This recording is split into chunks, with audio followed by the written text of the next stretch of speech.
लोग इस चैप्टर में पढ़ेंगे कोऑर्डिनेशन कंपाउंड के बारे में, और ये एक्सरसाइज एनसीईआरटी से देखा जाए तो 5, 3, 8 यानी कि ये 9 लेसन होना चाहिए।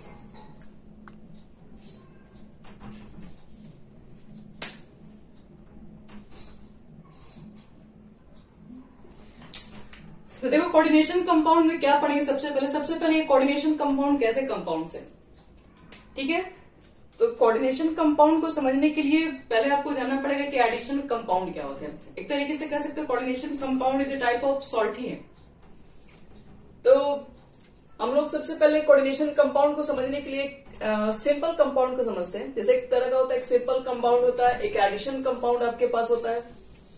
तो सिंपल कंपाउंड मतलब सिंपल सॉल्ट। सिंपल सॉल्ट के बारे में सबको मालूम, जैसे NaCl हो गया, KCl हो गया, ये सब सिंपल सॉल्ट है। तो ये सब चीजें नहीं पढ़ना है। कोऑर्डिनेशन कंपाउंड थोड़ा डिफरेंट होता है।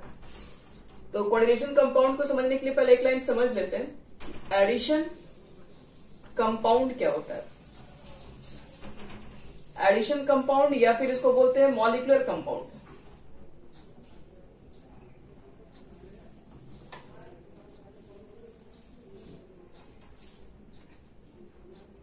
एडिशन कंपाउंड या फिर मॉलिक्यूलर कंपाउंड।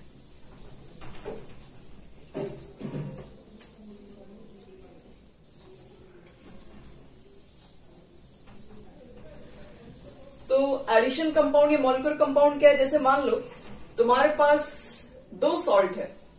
पहले चीज समझ लेना, यहाँ पर एक्चुअल हम लोग सॉल्ट ही पढ़ते हैं, ठीक है। 3 तरह के सॉल्ट्स होते हैं, आप लोग पढ़ेंगे। एक होता है सिंपल सॉल्ट,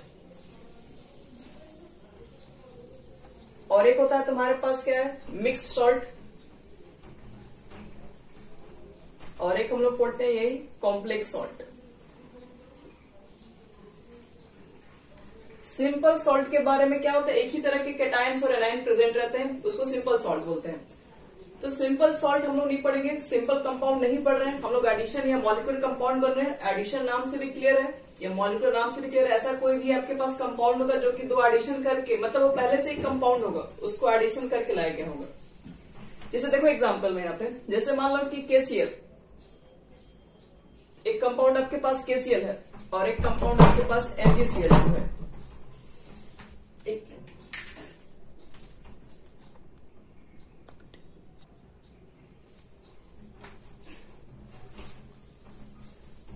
देखो एक कंपाउंड KCl है और एक कंपाउंड आपके पास MgCl2 है। एक तरीके से कहो तो दोनों सॉल्ट ही हैं। दोनों को हम लोग क्या कर दिए, दोनों को हम लोग वाटर में डिसॉल्व कर दिए। तो वाटर में डिसॉल्व करने के बाद एक कंपाउंड बनता है जिसका नाम है KCl MgCl2 6s2। और इस कंपाउंड का एक स्पेशल नाम भी है जिसको हम लोग बोलते हैं कार्नालाइट। तो कार्नालाइट क्या है बच्चों लोग, एक तरीके का कंपाउंड ही है। हम इसको मिक्स सॉल्ट भी बोल सकते हैं। क्यों? क्योंकि यहाँ पर 2 सॉल्ट को मिक्स करके बनाया गया, एक नया सॉल्ट ही डेवलप हुआ है। तो ये carnallite is a type of salt है जिसको बनाने के लिए हम लोग क्या किया, 2 सॉल्ट को कंबाइन किए गए विथ वाटर मॉलिक्यूल के साथ। तो ये हमारे पास एडिशन कंपाउंड भी है। एडिशन कंपाउंड इसलिए है क्योंकि यहाँ पे 2 कंपाउंड को ऐड करके इसको बनाया गया है। तो एडिशन कंपाउंड या मॉलिक्यूलर कंपाउंड क्या होगा, बेसिक सिंपल सा एक लाइन का ही डेफिनेशन होगा, the compound which is found by the combination of 2 और more compound. The compound which is found which is formed by 2 or more compound। Compound bracket में salt भी हो सकता है, मॉलिक्यूल भी हो सकता है। Is called addition compound.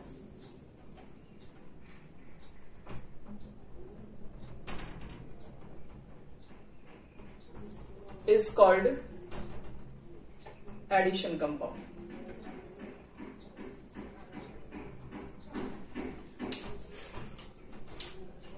तो कोऑर्डिनेशन कंपाउंड को समझने के लिए पहले तो आपको ये जानना पड़ेगा कि एक एडिशन या फिर एक मॉलिक्यूलर कंपाउंड क्या होता है, क्योंकि उसी के टाइप्स में आता है कोऑर्डिनेशन कंपाउंड। एडिशन कंपाउंड क्या है, तो सिंपल 2 कंपाउंड को ऐड करके बना सकते हैं, सिंपल 2 मॉलिक्यूल को ऐड करके बना सकते हैं, या सिंपल 2 सॉल्ट को भी ऐड करके बना सकते हैं। उसको एडिशन या फिर मॉलिक्यूलर कंपाउंड कहते हैं हम लोग। तो अब देखो एडिशन और मॉलिक्यूलर कंपाउंड के टाइप्स कितने होते हैं। ये एडिशन करके अगर हम लोग कंपाउंड बनाएंगे तो कितने तरह के बना सकते हैं। तो एडिशन या मॉलिक्यूलर कंपाउंड को हम लोग क्या करते हैं, बेसिक 2 पार्ट में डिवाइड करते हैं। कौन कौन सा, एक हमारे पास होता है डबल सॉल्ट, और एक तुम्हारे पास हो गया कॉम्प्लेक्स सॉल्ट या फिर कोऑर्डिनेशन कंपाउंड बोलो इसको, कोऑर्डिनेशन कंपाउंड। कोऑर्डिनेशन भी बोलो चलो, या फिर कोऑर्डिनेशन थोड़ा होता है कॉम्प्लेक्स, इसलिए इसको कॉम्प्लेक्स कंपाउंड भी हम लोग बोलेंगे। दोनों में एक छोटा एग्जांपल लेके चलेंगे। कोऑर्डिनेशन कंपाउंड किस तरह का होगा, डबल सॉल्ट आपका किस तरह का होगा। तो अभी जो हम लोग एग्जांपल जो जस्ट पहले लिए थे, KCl MgCl2, कायदे से KCl भी एक सॉल्ट है और MgCl2 भी एक सॉल्ट है। क्यों? क्योंकि एसिड बेस से भी मिलकर बना होगा, ये भी आपके पास एसिड बेस से मिलकर बना होगा, और इसको वाटर में डिसॉल्व किए थे हम लोग, तो हमारे पास जो कंपाउंड आया था वो एक्चुअल में डबल सॉल्ट ही था, क्योंकि ये 2 सॉल्ट से मिक्स करके बनाया गया है। तो फिर ये किस तरह का होगा, इसमें देखो कोऑर्डिनेशन कंपाउंड। कोऑर्डिनेशन कंपाउंड होता है कि यहां पर भी आपके पास 2 तरह के कंपाउंड्स तो होंगे, KCl और एक और लेते हैं FeCl का होल ट्वाइस, और इसको हम लोग ऐड करके क्या कर रहे हैं, कंपाउंड एक नया फॉर्म कर रहे हैं। तो हम यहाँ पे 4 KCl ले रहे हैं और K4 FeCl का होल 6। तो यहां पे देखो, इसको भी बनाने में 2 कंपाउंड यूज हो रहा है और इसको भी बनाने में 2 तरह के कंपाउंड को यूज कर रहे हैं। तो एडिशनल कंपाउंड तो दोनों ही है, लेकिन ये जो कंपाउंड है चलो इसको बोलते हैं डबल सॉल्ट। डबल सॉल्ट की देखो क्या खासियत है, इसको डबल सॉल्ट ही क्यों बोल रहे हैं, इसको कॉम्प्लेक्स सॉल्ट क्यों बोल रहे हैं। इस कंपाउंड को हम लोग क्या करेंगे, फर्दर वाटर में डिसॉल्व करेंगे और इसको भी वाटर के अंदर डिसॉल्व करेंगे।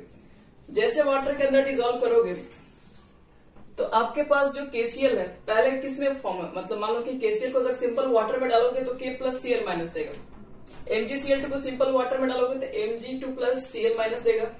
तो अभी जो आपके पास जो डबल सॉल्ट है उसको लेकर अगर आप वाटर में डाल देंगे तो आज भी वो वही आयन देगा जो पहले देता था, यानी K+ ही देगा, Mg2+ ही देगा और Cl- देगा। ये इतने तरह के ही आयन्स देंगे। तो ये हमारा क्या हो गया, डबल सॉल्ट। पहले जितने आयन्स प्रेजेंट थे, आयन सभी भी आपके पास उतने ही प्रेजेंट रहेंगे। पोटेशियम, क्लोरीन, मैग्नीशियम के आयन्स थे प्रेजेंट, तो यहाँ पर अभी भी वही आयन्स है। इसके बाद देखो, अगर मेरे पास एक कॉम्प्लेक्स कंपाउंड या कोऑर्डिनेशन कंपाउंड है, इसको हम लोग वाटर के अंदर डालेंगे तो इसमें कितने तरह के आयन्स मिलेंगे। तो इसको जैसे वाटर में डालोगे तो एक तो आपके पास पोटेशियम के आयन मिलेंगे और एक तो आपके पास मिलेगा FeCl का होल 6 और ऊपर हो जाएगा 4- आयन। ये 2 तरह के आयन मिलेंगे, एक पोटेशियम का आयन और एक ये कॉम्प्लेक्स आयन दिखेगा तुम लोग को। तो पहले कितने आयन थे, पहले इसके पास पोटेशियम आयन था, साइनाइड आयन था, फेरस आयन था, लेकिन अब तो सिर्फ आयन जो दिख रहा है वो थोड़ा डिफरेंट है। ये सिर्फ पोटेशियम आयन दिखाई पड़ रहा है, बाकी तो कॉम्प्लेक्स आयन है। अब ये फर्दर आप सोचेंगे कि आयन में टूट जाएगा, तो ये फर्दर आयन में ब्रेक नहीं होता है। तो यही यहां पर देखो, यही डिफरेंस है डबल सॉल्ट में और कोऑर्डिनेशन कंपाउंड में या कॉम्प्लेक्स सॉल्ट में। डिफरेंस क्या हमारा, डिफरेंस हमारे यहाँ पर क्या आता है कि डबल सॉल्ट के अंदर क्या होता है, डबल सॉल्ट के अंदर जो भी हमारे पास सॉल्ट होगा वो फर्दर उसको जैसे वो आयन में डालेंगे बनने के बाद, वो जितने पहले आयन प्रेजेंट थे वो बाद में भी सारे आयन के टेस्ट इक्वली देगा। यहाँ पर जितने आयन्स पहले प्रेजेंट थे वाटर में डालने के बाद, वो बाद में डालोगे कॉम्प्लेक्स कंपाउंड बनने के बाद, उतने आयन्स ये फॉर्म नहीं करता है। तो इस तरह के कंपाउंड्स जो कि वाटर के अंदर डालने के बाद अपने पूरे जितने पहले आयन्स थे वो सारे आयन का एक सही एक पॉजिटिव टेस्ट नहीं देता हो, तो वो एक कोऑर्डिनेशन कंपाउंड है या कॉम्प्लेक्स कंपाउंड है। और जो पूरी तरीके से आयन में ब्रेक हो जाता है वो तुम्हारे पास एक डबल सॉल्ट होगा। तो आप थोड़ा सा दोनों के बीच में और थोड़ा बेसिक डिफरेंस जानते हैं और क्या क्या डिफरेंस है, उसके बाद फिर स्टार्ट करते हैं सीधे कोऑर्डिनेशन कंपाउंड पे। पहले तो जानो कि दोनों से अलग कैसे है, अलग कैसे, उसके बाद इसकी प्रॉपर्टीज पढ़ेंगे, कोऑर्डिनेशन कंपाउंड कैसे होते हैं, क्या क्या उसमें पाए जाते हैं। तो कभी कभी डिफरेंस भी पूछ दिया जाता है एग्जाम में, डबल सॉल्ट और एक हमारे पास है कॉम्प्लेक्स ये कोऑर्डिनेशन कंपाउंड लिक्विड। पहले देखो, पहला तो इसका डेफिनेशन ही काफी है, डेफिनेशन लिख दोगे तो भी चल जाएगा। यानी कि डबल सॉल्ट को बनाने में हम लोग क्या करते हैं, डबल सॉल्ट को बनाने में 2 इक्वल सॉल्ट को एडिशन कंपाउंड है जो कि डिसोसिएट कर जाते हैं आयन में ऑन डिसॉल्विंग इन वाटर। लिखोगे दोज एडिशन कंपाउंड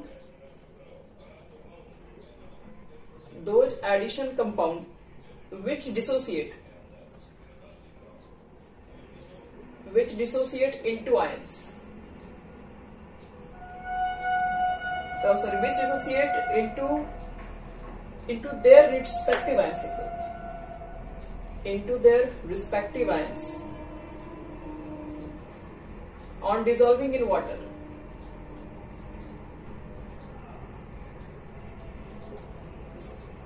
और यहां पर भी एडिशन कंपाउंड ही है, लेकिन ये कंप्लीटली डिसोसिएट नहीं करते अपने पूरे आयंस में। यानी लिखोगे those addition compound which do not dissociate, which do not completely, लिख देना completely dissociate into their respective ion or dissolving in water।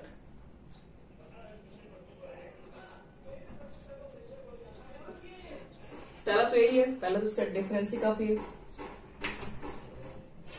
दूसरी बात देखो, इसमें डबल सॉल्ट जो तुम्हारे पास है वो सॉलिड के फॉर्म में, जैसे मान लो कि अगर हम बोले कि डबल सॉल्ट तुम्हारे सॉलिड के फॉर्म में क्या है, KCl MgCl2 और 6H2, इस तरीके से क्या था, ये आपस में अटैच था सब।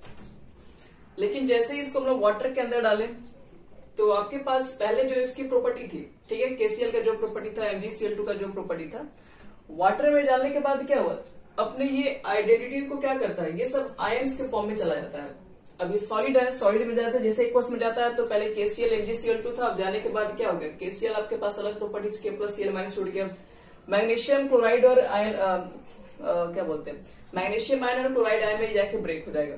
मतलब ये जैसे दिखते हैं, जिस तरह से फॉर्मूला इसका सॉलिड के फॉर्म में ये दिखता है, इसको वाटर के अंदर डालोगे तो वाटर के अंदर ये चीजें एग्जिस्ट नहीं करती हैं। हम आयंस नहीं बोल रहे, इस फॉर्म में एग्जिस्ट नहीं करेगा। सॉलिड के फॉर्म में रहेगा तो ये सब सारे मॉलिक्यूल आपस में अटैच दिखाई पड़ेंगे, लेकिन सॉल्यूशन में जाने के बाद जो प्रॉपर्टी इसकी ये सब आपस में अटैच है वो सब नहीं होती। वो सब क्या होते हैं, अपने आइडेंटिटीज को लूज कर देते हैं, बिल्कुल वो खत्म हो जाता है। ये अपना K अलग हो जाएगा, C अलग हो जाएगा, Mg अलग हो जाएगा। लेकिन कोऑर्डिनेशन कंपाउंड में ऐसा नहीं था। कोऑर्डिनेशन कंपाउंड में क्या होता है कि जो भी फॉर्मूला आपको दिखाई पड़ता है सॉलिड स्टेट में, जो कि एक्चुअल में जो दिखाई पड़ता है, उसको एक्वस में डालने के बावजूद भी वो अपने आइडेंटिटी को बना के रखता है। जैसे वो सॉलिड के फॉर्मूला दिखाएगा वैसे डिजोल्व करेगा लिक्विड में भी, तभी उसका फॉर्मूला वही रहेगा। मतलब वो अपने किसी भी तरीके से आयन को लूज नहीं करता। वो जैसे है सॉलिड के स्टेट में वैसे वो वाटर के अंदर भी डिजोल्व करोगे तभी वो उसी फॉर्म में दिखाई पड़ेगा, किसी तरह के अंदर कोई चेंजिंग नहीं आएगा। तो हम लोग एक लाइन इसके बारे में बोलते हैं कि they lose their identity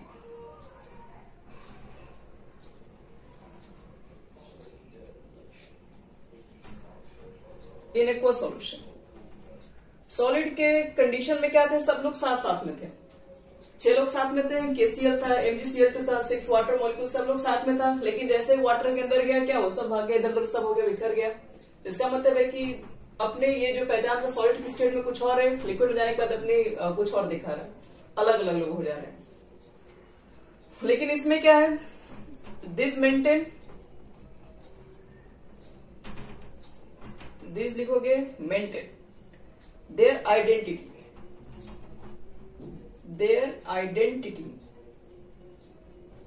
in aqueous solution। ये एक्वस सॉल्यूशन में जाने के बावजूद भी ये अपने आइडेंटिटी को बना के रखते हैं। ऐसा नहीं कि अगर सॉलिड में ये साथ में जुड़े हुए हैं तो लिक्विड में जाने के बाद वो सेपरेट हो जाएंगे, उस लिक्विड में भी जाने के बाद वो आपस में वही है।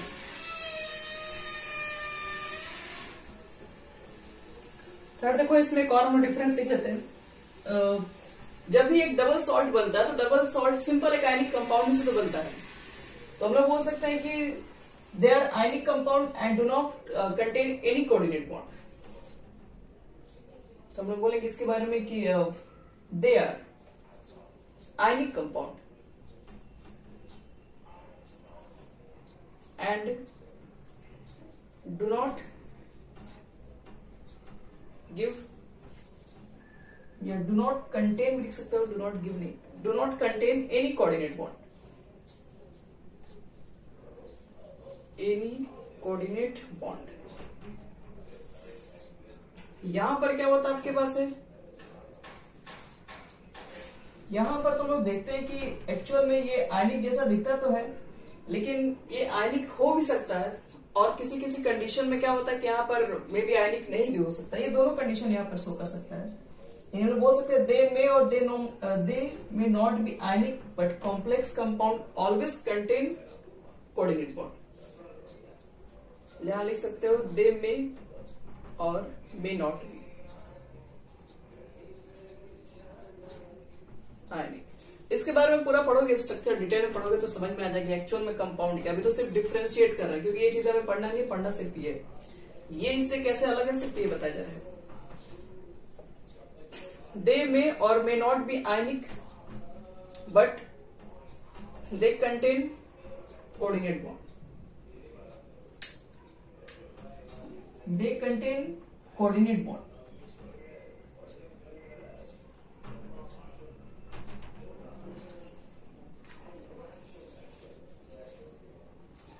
और एक और लिख सकते हो जो अभी हम जस्ट बताए थे पहला वाला, वो भी डिफरेंस लिखा जा सकता है 4 नंबर में।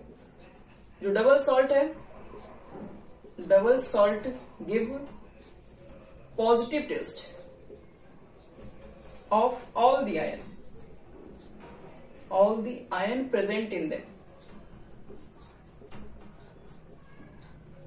डबल सॉल्ट में बताया था कि बनने में जितने आयन्स होंगे वो पहले जितने आयन्स होंगे उसी के इक्वल आएंगे, क्योंकि पहले भी जितने आयन्स रहेंगे आप देखेंगे कि सॉल्यूशन में बनने के बाद सॉल्ट वापस भी उतने ही आयन्स इसके अंदर प्रेजेंट रहते हैं। लेकिन हम लोग कोऑर्डिनेशन कंपाउंड में देखे थे कि जो K प्लस था, Cl माइनस था, Fe था, वो तो आपके पास पहले तो बहुत सारे उसमें आयन्स थे, लेकिन जैसे कंपाउंड बन गया तो फिर उसके अंदर आयन्स Fe मिले नहीं, Cl फिर मिला नहीं, तो बोल सकते हैं कि डबल सॉल्ट तो खैर पॉजिटिव टेस्ट देता है। पॉजिटिव टेस्ट का मतलब जितने आयन प्रेजेंट है उतने ही आयन का ये निकाल देता है पूरा। लेकिन अगर हम लोग कोऑर्डिनेशन कंपाउंड को देख के नहीं बता सकते हैं कि हाँ पहले से इसके अंदर कौन कौन सा आयन प्रेजेंट रहे होंगे, तो लिखा है यहाँ पे coordination compound, coordination compound do not give positive test of all the ion. अपने सभी आयन का ये पॉजिटिव टेस्ट नहीं देता है। अब कुछ एग्जांपल देख लेते हैं हम लोग इसमें। कॉम्प्लेक्स कंपाउंड की एग्जांपल देखने की कोई जरूरत नहीं है, तो आप पूरा चैप्टर में केवल इसकी एग्जांपल देखोगे। डबल सॉल्ट में कुछ एग्जांपल है जो कि तुम लोग को याद रखना चाहिए, जैसे कि कार्नालाइट है, सबका नेमिंग सहित याद कर लीजिएगा, MgCl2 और 6s2। ये हो सकता है आपसे वाइवा में पूछा जाए जब आपका प्रैक्टिकल होगा तब केमिस्ट्री में।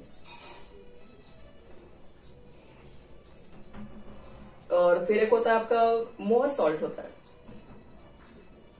FeSO4 NH4 का होल ट्वाइस, SO4 6s2, इसको बोलते हैं मोहर सॉल्ट। और एक और हमारे पास होता है पोटासिलम,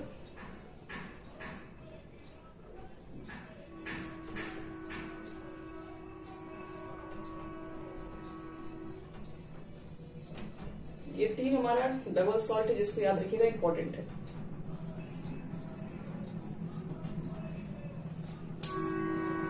और कोऑर्डिनेशन कंपाउंड के बारे में तो अब हम सीधे स्टार्ट कर रहे हैं, इसमें एग्जांपल्स पूरा ही देंगे, अब यही चीजें स्टार्ट कर रहे हैं। पहले दोनों में है क्या, एडिशन कंपाउंड। पहले कोऑर्डिनेशन कंपाउंड होता क्या है, कोऑर्डिनेशन कंपाउंड एक टाइप ऑफ एडिशन कंपाउंड है। एडिशन कंपाउंड में 2 कंपाउंड से भी बन सकता है, 2 सॉल्ट से भी बन सकता है, 2 मॉलिक्यूल से भी बन सकता है, ये कोऑर्डिनेशन कंपाउंड।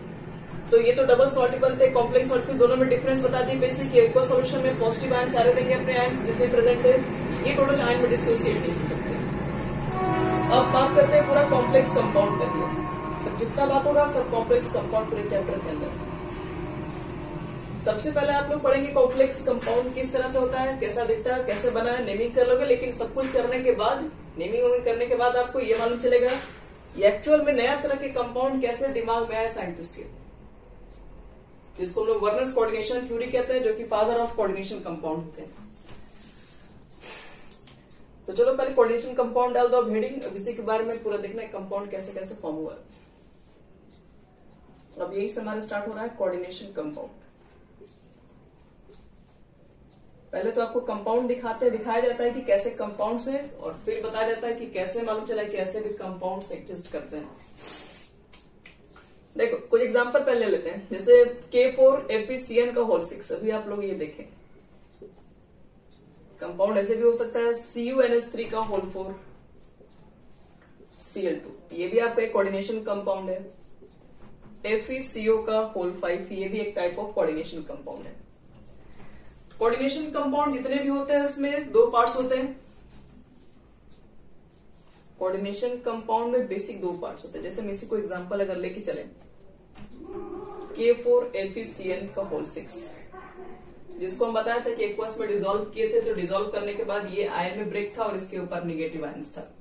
आप इसको जैसे वाटर के अंदर डिसॉल्व करोगे तो क्या होगा, 4 होगा K+, और फिर क्या निकलेगा आपके पास, और कौन सा आयन होगा, FeCN का होल 6, और ऊपर आएगा 4- आयन होता है। तो ये एक्चुअल में वाटर में डिसॉल्व करने पर ये दिखाई पड़ता है इसके अंदर है। तो इसी के बेसिस पे क्या है ना, इसको बताया गया है कि कौन कौन को क्या बोलते हैं। जैसे यहां पर देखो, इसको एक स्पेशल नाम दिया गया क्योंकि ये आयन में कन्वर्ट हो जाता है। जैसे इसको हम लोग वाटर में डालते हैं तो ये पार्ट आयोनाइजेबल है, इसको नाम रखा गया है आयोनाइजेशन स्फीयर।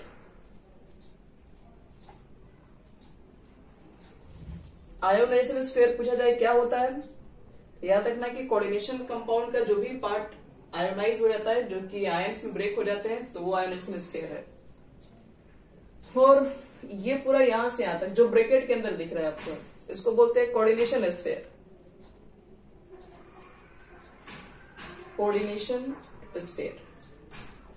और कोऑर्डिनेशन स्फीयर कॉम्प्लेक्स कंपाउंड या कोऑर्डिनेशन कंपाउंड का वैसा पार्ट होता है जो वाटर के अंदर या एक्वस सॉल्यूशन में डालने के बावजूद भी वो डिसोसिएट नहीं होता है।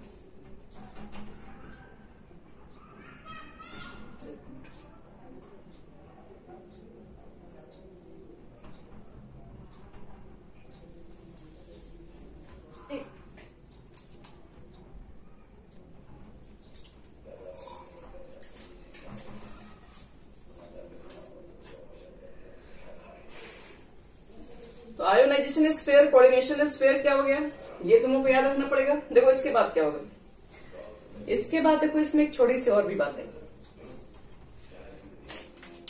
एक कोई भी कोऑर्डिनेशन कंपाउंड अगर होता है, जैसे कि हम लोग K4FeCN का होल 6 ही लिख रहे हैं अगर, तो इसमें क्या होता है कि इसमें एक सेंट्रल मेटल एटम होता है। अब सेंट्रल मेटल एटम कौन सा होगा, हम लोग इसमें Fe को बोलते हैं सेंट्रल मेटल एटम, और इसके बगल में जो रहता है उसको बोलते हैं लिगेंड्स। और इसके बीच का जो बॉन्डिंग होता है, Fe और Cn के बीच का जो बॉन्डिंग होगा, वो एक आयनिक बॉन्ड तो नहीं होगा। आयनिक बॉन्ड अगर रहता तो क्या होता है, ये वाटर के अंदर डिसॉल्व हो गया रहता है। तो ये बॉन्ड आपका आयनिक नहीं है दोनों के बीच में। इस दोनों के बीच का जो बॉन्ड है उसको बोलते हैं कोऑर्डिनेट बॉन्ड।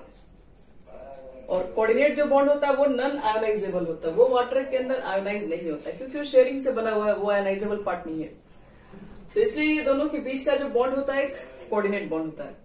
और ये जो आपके पास हम लोग जैसे इसको एक्वस में डालते हैं, इसके ऊपर कुछ ना कुछ क्या होते हैं, आयंस आते हैं। अब ये तुम्हारे पास जो चार्ज होगा, जैसे कि इसको पानी के अंदर डालोगे तो ये तो खैर बाहर निकल जाएगा, लेकिन इसके ऊपर कुछ ना कुछ कॉम्प्लेक्स पार्ट है, कुछ ना कुछ इसके अंदर आयंस आएंगे। तो अब ये चेक करना है कि आयंस कैसे हो सकती है। आयंस तुम्हारा पॉजिटिव भी हो सकता है, नेगेटिव भी हो सकता है, कुछ भी हो सकता है। जैसे इस पार्ट को अगर मान लो कि अगर हम लोग डालने के बाद अगर इसके ऊपर 5 आयंस आता है, 5 नेगेटिव चार्ज है, 5 पॉजिटिव चार्ज आता है, उसी के अकॉर्डिंग हम लोग आयोनाइजेशन स्फीयर रखते हैं। अगर इसके ऊपर 2 नेगेटिव चार्ज है तो इसका मतलब है कि इसके ऊपर इसको बैलेंस करने के लिए 2 पॉजिटिव चार्ज को भी हम लोग यूज करते हैं, यानी कि ये वाले पार्ट को यूज करेंगे। यानी कि आयोनाइजेशन स्फीयर क्या है, कोई हम लोग पूछा जाए तो आयोनाइजेशन स्फीयर क्या करता है कि बैलेंस करता है।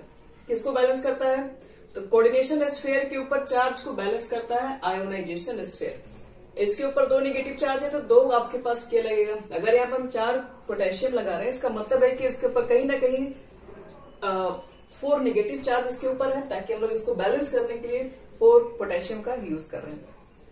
तो आयोनाइजेशन स्फीयर क्या होता है? कोऑर्डिनेशन स्फीयर के चार्ज को बैलेंस करने के लिए आयोनाइजेशन स्फीयर होता है। इसलिए कोई भी कॉम्प्लेक्स कंपाउंड को एक्वा सोल्यूशन में जब डिसॉल्व करेंगे तो 2 पार्ट में हमेशा डिसॉल्व होगा, हमेशा डिसॉल्व होगा। देखो अगर इसको डिसॉल्व करेंगे तो मेरे पास क्या है? सिंपल कैटायन है। इसको जोड़ोगे तो यहाँ पे क्या होगा? K+ उठेगा, लेकिन ये निगेटिव होगा और ये पार्ट को कॉम्प्लेक्स बोलते हैं। तो कॉम्प्लेक्स क्या होगा? कॉम्प्लेक्स एनायन होगा। सिंपल कैटायन क्योंकि K+ होगा, ये जो पार्ट है कॉम्प्लेक्स एनायन। ऐसा भी देखो कंपाउंड हो सकता है, जैसे Cu है, मान लो NH3 का होल 4 Cl2 है बाहर, इसको एक्वा सॉल्यूशन में डिसॉल्व कीजिएगा तो क्या होगा? तो ये वाला पार्ट आपका हो जाएगा 2Cl- आयन। अब 2Cl- आयन होगा तो यहां पर कितना चार्ज हो जाएगा? 2 क्लोराइड है, नेगेटिव चार्ज मतलब नेगेटिव बैलेंस करने के लिए यूज किया, इसका मतलब इसके ऊपर पॉजिटिव चार्ज रहा होगा। कितना पॉजिटिव चार्ज? 2 क्लोरीन है तो इसका मतलब है कि 2 पॉजिटिव चार्ज इसके ऊपर रहा होगा। तो ये जो तुम्हारे पास है इसको क्या बोलेंगे? कॉम्प्लेक्स पार्ट इसका क्या है? कॉम्प्लेक्स कैटायन है। इस बार ये कैटायन जो पार्ट वाला है वो कॉम्प्लेक्स पार्ट में है, और एनायन जो इसका पार्ट है वो क्या है? सिंपल है, सिंपल एनायन है, कॉम्प्लेक्स कैटायन है। और देख लो एग्जांपल इसमें, FeCO का होल 5। अब इस कंपाउंड के आगे ना कोई है ना कोई पीछे, कहीं कुछ भी नहीं है, तो इस कंपाउंड को हम लोग क्या बोलेंगे? तो ये कंपाउंड हमारा होगा न्यूट्रल। क्यों? क्योंकि इसको बैलेंस करने के लिए कोई आयोनाइजेशन स्फीयर है ही नहीं। अगर कोई भी आयोनाइजेशन स्फीयर ना हो तो समझ लीजिएगा कि कॉम्प्लेक्स के पार्ट के ऊपर कोई चार्ज नहीं रहा होगा। इसलिए इस तरह के कंपाउंड को हम लोग क्या बोलेंगे? इस तरह कंपाउंड को हम लोग बोलेंगे न्यूट्रल कंपाउंड। ये हमारा न्यूट्रल कोऑर्डिनेशन कंपाउंड है। इसमें ये सिंपल कैटायन सिंपल एनायन कुछ भी नहीं है, न्यूट्रल है ये। क्या ऐसा भी हो सकता है कि दोनों party complex cation complex anion भी हो? वो भी हो सकता है। अगर CuNH3 का होल 4 मिल जाए और PtCl6 मिल जाए तो याद रखिए हम लोग जो भी आगे रखते हैं वो हमेशा क्या रखते हैं? ऐसे कोई भी कंपाउंड लिखेंगे तो आगे वाला हमेशा पॉजिटिव होता है, कैटायंस होता है। तो ये हमारा कैटायंस कॉपर के लिए, सॉरी यहाँ पर हमारा कॉपर के लिए 2 कैटायंस लिखते हैं, और हमारे पास प्लेटिनम के नेगेटिव चार्ज लगाना होगा 2 एनायंस। तो इसका कॉम्प्लेक्स ये कितना चार्ज कैसे कैसे आएगा वो भी आप सीख जाएंगे आगे। तो इसमें कॉम्प्लेक्स कैटायन भी है और कॉम्प्लेक्स पार्ट एनायन भी है। तो एक कोऑर्डिनेशन कंपाउंड के अंदर याद रखना हमेशा कि क्या हो सकता है? कॉम्प्लेक्स कैटायन या फिर सिंपल एनायन, या फिर कॉम्प्लेक्स एनायन सिंपल कैटायंस, या हो सकता है कि दोनों ही कंडीशन में ना सिंपल कैटायंस ना मतलब कुछ भी ना हो, न्यूट्रल भी हो सकता है, मतलब आयोनाइजेशन स्फीयर ही ना मिले उसका, या फिर हो सकता है कि दोनों पार्टी उसका कॉम्प्लेक्स हो। ऐसा कुछ भी हो सकता है इसके अंदर कोऑर्डिनेशन कंपाउंड में।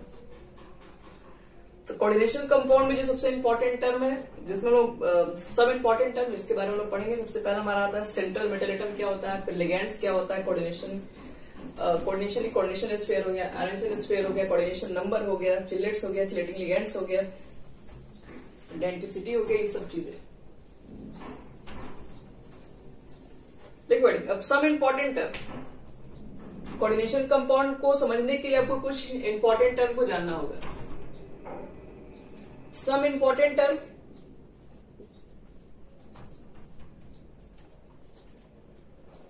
Used in coordination compound.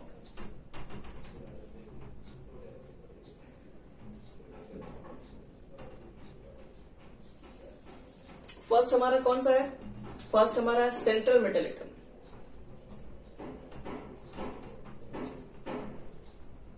Atoms या इसको आयन्स बोल सकते हैं। सेंट्रल मेटल एटम्स या आयन्स किसे कहते हैं? तो दूसरी बात, वो सेंट्रल मेटल क्यों है, तो वही मतलब क्यों, इसकी जगह पर दूसरा कोई क्यों नहीं ले सकते, ये भी चीजें मुझे जानना पड़ेगी। तो सबसे पहले देखो सेंट्रल मेटल एटम किसे कहते हैं। हम लोग सिंपल सा कोई भी एक कंपाउंड लिखेंगे, K4FeCN का होल 6, या फिर अभी एग्जांपल तुमने देखे थे CuNH3 का होल 4 बाहर Cl2।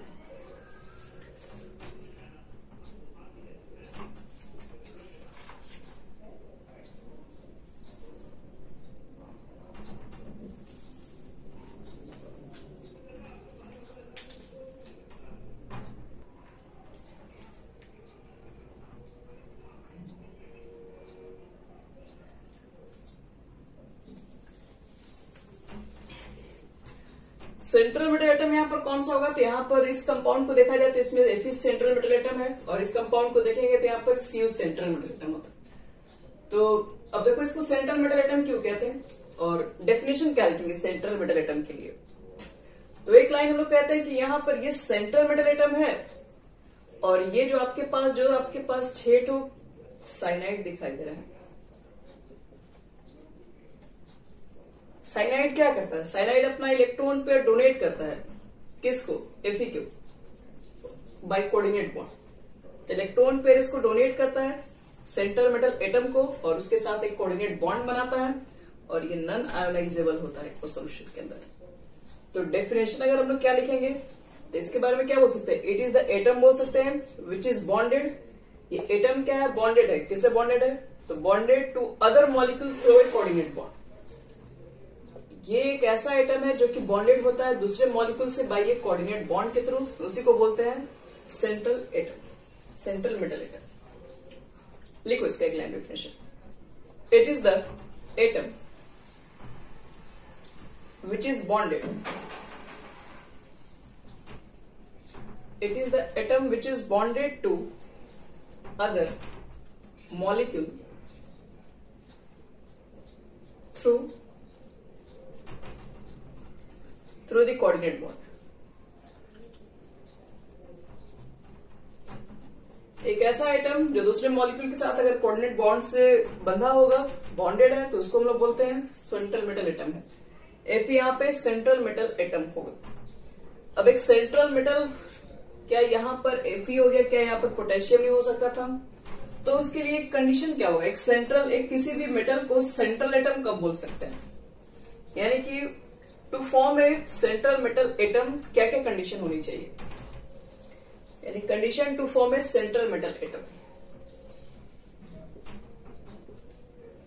Condition to form central metal atom.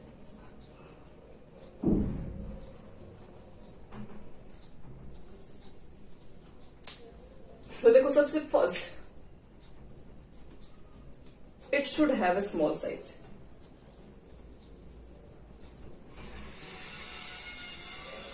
सबसे पहले वो साइज में छोटा होना चाहिए, जितना छोटा साइज होगा उतना ही स्ट्रेंथ होगा, उतना ही ज्यादा दूसरे मॉलिक्यूल को टाइटली, क्योंकि देखो 6 साइनाइड आयन है, 6 साइनाइड आयन को पकड़ के रखना है, तो साइज छोटा रहेगा तो इजिली पकड़ के रखेगा, ताकि अट्रैक्शन भी लगा रहेगा न्यूक्लियस से। नहीं तो बड़ा साइज होगा तो इफेक्टिव न्यूक्लियर चार्ज ही वहां पे कम होगा, चार्ज कम होगा तो फिर दूसरे से अट्रैक्शन कम हो जाएगा, इसलिए साइज पहले छोटी होनी चाहिए। Second, it should have high effective nuclear charge, high effective nuclear charge. इसका इफेक्टिव न्यूक्लियर चार्ज बहुत हाई होना चाहिए, क्योंकि न्यूक्लियर चार्ज ज्यादा होगा तभी वो 6 साइनाइड आयन को अट्रैक्ट करके रख सकता है। और सबसे इंपॉर्टेंट, जो कि इसके बिना पूरा ही नहीं हो सकता है, it must have vacant orbital, it must have vacant orbital to accommodate incoming electron। कह रहा है कि इसके पास वैकेंट ऑर्बिटल का होना, वैकेंट ऑर्बिटल लिख दिए, वैकेंट ऑर्बिटल का होना बहुत जरूरी है, क्योंकि वैकेंट ऑर्बिटल होगा तभी ये इलेक्ट्रॉन को रख सकता है, इनकमिंग इलेक्ट्रॉन। लिगैंड्स क्या करता है, साइनाइड क्या करता है, इलेक्ट्रॉन पेयर डोनेट करता है सेंट्रल एटम को। अब इलेक्ट्रॉन पेयर को डोनेट कर रहा है तो उसके पास रखने के लिए जगह होना चाहिए, क्योंकि कोऑर्डिनेट बॉन्ड के थ्रू क्या होता है, इलेक्ट्रॉन को वन साइड से डोनेट किया जाता है। और वन साइड से इलेक्ट्रॉन को डोनेट अगर कर रहे हैं, सिर्फ एक ही तरह के अगर एटम इलेक्ट्रॉन को डोनेट कर रहा है तो उसके पास रखने के लिए भी तो जगह होना चाहिए। इसलिए एक ऐसा एटम निकालो जिसके पास वैकेंट ऑर्बिटल्स होना चाहिए अच्छा खासा, जिसका इफेक्टिव न्यूक्लियर चार्ज ज्यादा होना चाहिए, क्योंकि बनने के बाद बॉन्ड का स्ट्रेंथ काफी होना चाहिए, जिसके लिए साइज को क्या रखना पड़ेगा, हमेशा छोटा रखना पड़ेगा। ये तीनों कंडीशन जो भी फुलफिल करेगा उसको बोलेंगे सेंट्रल मेटल एटम। अब ये तीनों कंडीशन को फुलफिल करने वाला कौन सा एलिमेंट है उसको चेक करते हैं, जो साइज में भी छोटा है, जिसका इफेक्टिव न्यूक्लियर चार्ज भी हाई है, और जिसके पास वैकेंट ऑर्बिटल्स भी है। तो लिखेंगे this condition are fulfilled by d block और ट्रांजिशन, डी ब्लॉक और ट्रांजिशन मेटल, इस सारे कंडीशन को डी ब्लॉक या फिर ट्रांजिशन, उसी को बोलते हैं transition metals. Therefore, metals can act as central metal atom। कह रहे सारे कंडीशन को फुलफिल करता है डी ब्लॉक के या फिर ट्रांजिशन एलिमेंट्स, तो इसलिए ट्रांजिशन एलिमेंट्स को हम लोग बोल सकते हैं कि वो एक सेंट्रल मेटल एटम बन सकता है, क्योंकि आप लोग पढ़े होंगे ट्रांजिशन मेटल के पास हाई इफेक्टिव न्यूक्लियर चार्ज भी है, साइज भी ज्यादा बड़ा नहीं होता, छोटा ही होता है, और सबसे बड़ी बात इसके पास वैकेंट डी ऑर्बिटल्स बहुत सारे प्रेजेंट होते हैं, इसके पास वैकेंट ऑर्बिटल बहुत प्रेजेंट है। एफ क्यों नहीं हो सकता है? फिर एफ के पास भी वैकेंट ऑर्बिटल्स है, एफ के पास वैकेंट ऑर्बिटल है, लेकिन इसका इफेक्टिव न्यूक्लियर चार्ज वो क्या है, वो थोड़ा डिस्टेंस बढ़ने पर कह रहा है कि इफेक्टिव आपके पास न्यूक्लियर चार्ज थोड़ा सा क्या है, कम हो गया है, साइज थोड़ा उसका इंक्रीज हो जाता है, जिसकी वजह से हम लोग क्या करते हैं, उसको यूज नहीं करते। और अगर हमको समझना है कि कैसे एफई के पास कैसे वैकेंट ऑर्बिटल है, अगर आप नहीं जानते तो यहाँ पे देखो, एटॉमिक नंबर होगा 26 है, इलेक्ट्रॉनिक कन्फिगरेशन लिखोगे 1s2 2s2 2p6 3s2 लिखोगे, 3p6 लिखोगे, 4s2 लिखोगे और 3d6 लिखोगे, यहां से यहां तक जोड़ के देखो 20 होगा, ये हो गया 26। तो क्या लगता है आपका इलेक्ट्रॉन किस में आ चुका है? इसको अगर सही तरीके से अरेंज किया जाए,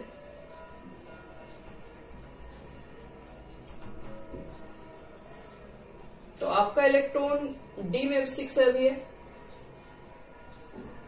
1 2 3 4 1 2 3 4 5, डी में आपके पास 6 इलेक्ट्रॉन है। कोल्ड के अकॉर्डिंग पहले इलेक्ट्रॉन सिंगली भरेगा, फिर पेयर्ड होता है। फिर आपके पास 4s में भी 2 इलेक्ट्रॉन है। देखो तुम्हारे पास 4s अभी है, आप 4th पीरियड में आ चुके हैं, तो 4th पीरियड में सिर्फ 4s ही नहीं होता, 4p भी होता है, 4d भी होता है, और यहां तक कि 4f भी होता है।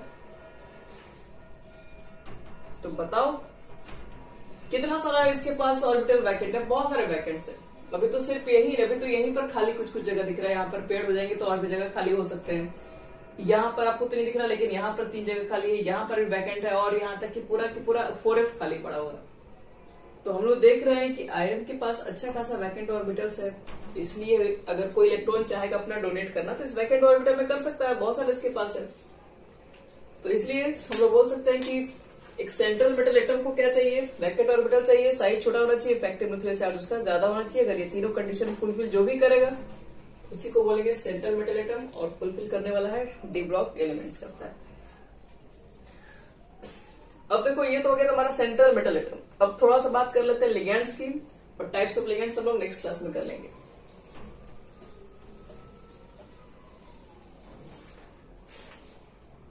सेकेंड टॉपिक हमारा है सेंट्रल मेटल एटम के बाद आता है लिगेंड्स। लिगेंड्स किसको कहेंगे?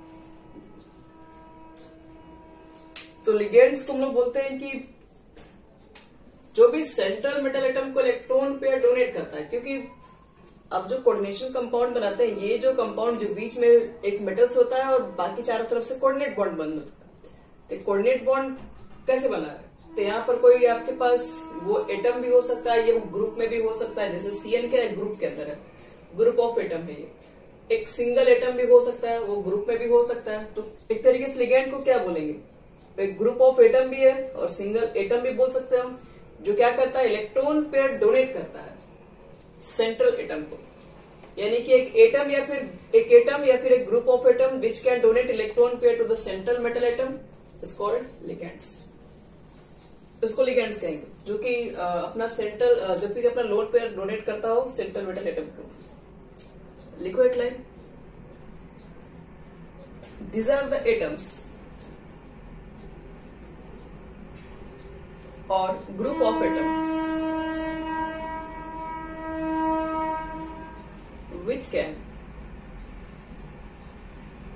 which can donate electron pair to central atom to central metal atom to form coordinate bond, to form coordinate bond. Ligands क्या होते हैं? लिगैंड्स एक एटम्स में भी हो सकते हैं, वो ग्रुप ऑफ एटम भी हो सकते हैं जो कि इलेक्ट्रॉन पेयर को डोनेट करते हैं सेंट्रल मेटल एटम को और कोऑर्डिनेट बॉन्ड फॉर्म करते हैं, उसी को हम लोग लिगैंड्स बोलते हैं। तो हम लोग एक चीज तो पढ़े कि जो भी अपने इलेक्ट्रॉन पेयर डोनेट करते हैं उसको लुईस बेसिस भी बोलते हैं। तो लिगैंड्स को भी हम लोग एक लुईस बेसिस के नाम से जानते हैं क्योंकि वो भी अपने इलेक्ट्रॉन पेयर को डोनेट करता है। तो लिख सकते हो एक line, ligands are basically Lewis bases. Lewis bases ligand को क्यों कहते हैं? तो एक ही रीजन है, because they have tendency to donate electron pair, क्योंकि उसके पास इलेक्ट्रॉन पेयर को डोनेट करने की टेंडेंसी अच्छी खासी है, इसलिए वो क्या करता है? इलेक्ट्रॉन पेयर को डोनेट कर सकता है। अब इसके बाद हमारे पास एक क्लासिफिकेशन ऑफ लिगैंड्स कि लिगैंड्स कितने तरीके के हो सकते हैं।